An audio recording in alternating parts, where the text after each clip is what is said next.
W-A-N-E, mais se prononce Wa'an. En fait, c'est effectivement une écriture un peu particulière, comme mon nom de scène, Nicolas Siva.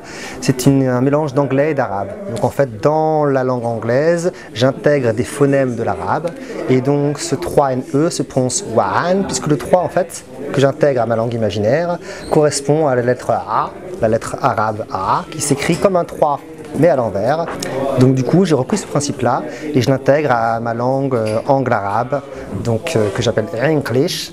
Voilà, c'est le nom que j'y donne à cette langue-là. Et Wa'an, le nom d'album, veut dire un. C'est 3 en un. Il y a plusieurs symboliques là-dedans, puisque en fait, Wa'an, c'est une réunion de plein de choses. C'est une langue qui est issue de mon imaginaire. Donc en fait, je sais très bien qu'en fait, elle n'a pas pour vocation d'être comprise. En fait, elle a pour vocation de donner des impressions, donner des éléments de compréhension, mais sans être complètement traductible en fait.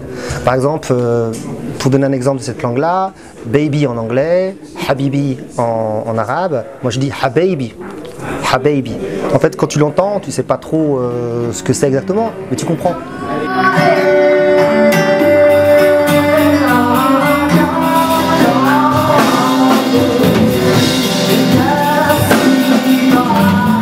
Le mélange que je fais dans cet album-là, il est à plusieurs niveaux. En fait, il est au niveau de la langue, au niveau également de mon instrument surtout, puisque la guitare abia, c'est un instrument inventé. C'est un instrument qui est né de mon imaginaire et qui mélange les concepts de guitare et de oud. Le oud, c'est le luth oriental, c'est le luth arabe, qui est en fait un instrument millénaire. Et le oud, je l'ai appris en fait dans les années 2000. Et l'idée maintenant c'était de fusionner intimement les genres.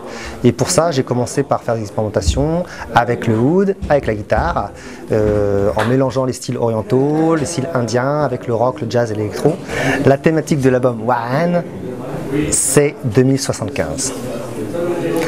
En fait, je contextualise tous mes textes en 2075, avec cette langue inventée, avec cet instrument qui n'existe que dans mon imaginaire, pas maintenant, qui existe en vrai. Et je ne sais pas ce que sera 2075, mais tout simplement dans ma création, il y a des choses que je pose comme intention, à savoir en fait un monde apaisé, un monde où en fait on pourrait reconnaître la valeur de toutes ces expérimentations, de tous ces contacts humains qui font que du coup toute création vient de contact humain.